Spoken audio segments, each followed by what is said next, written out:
Bonjour à tous, Simon Vesperini.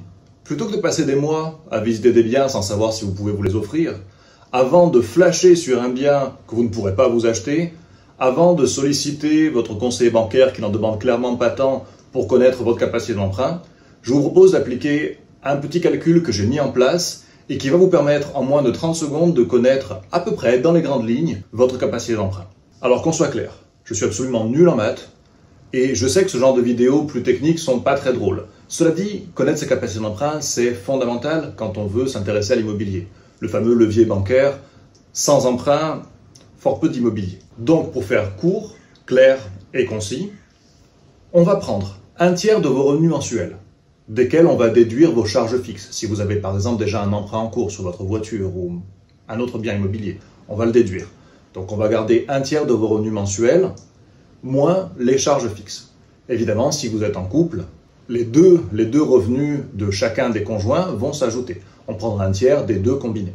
Ce tiers, on va le multiplier par 12, soit le nombre de mois dans l'année. Et ce chiffre que l'on va obtenir, on va le multiplier par le nombre d'années de remboursement. En général, quand on est jeune, on va emprunter sur 20 ou 25 ans. Après, il est certain que si vous avez la cinquantaine passée, la soixantaine passée, c'est une autre histoire. Et puis pour terminer, parce que n'oubliez pas qu'on paye la banque quand même, hein, on rembourse des intérêts. On va réduire le résultat que l'on obtient d'à peu près 10%, ce qui correspond à peu près à un emprunt à 2% avec l'assurance comprise. C'est-à-dire que souvent ça va être moins, parfois ça va être plus.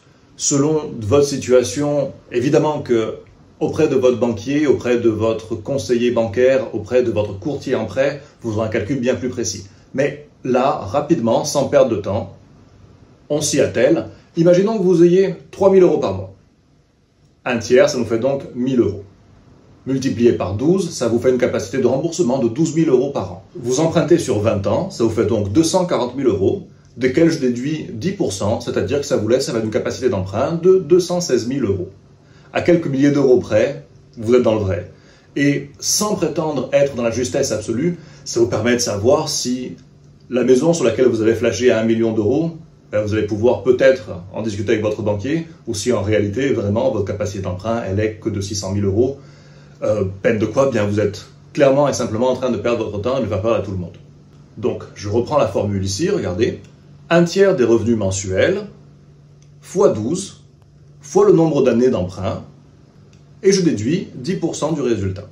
Si vous êtes une profession libérale, un entrepreneur, que vos revenus sont plus facilement calculables sur l'année, bien c'est simple, hein. C'est un tiers de vos revenus annuels multiplié par le nombre d'années de remboursement. C'est encore plus simple. Si cette vidéo vous a apporté quelque chose, n'hésitez pas à la liker et à vous abonner à cette chaîne pour continuer à apprendre des choses propres à l'immobilier.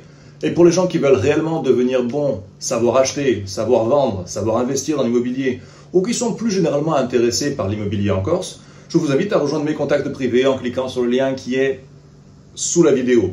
Vous avez été nombreux à vous inscrire récemment et je vous en remercie. C'est une petite communauté qui grossit et ça me fait plaisir. À la prochaine. Merci. Ciao.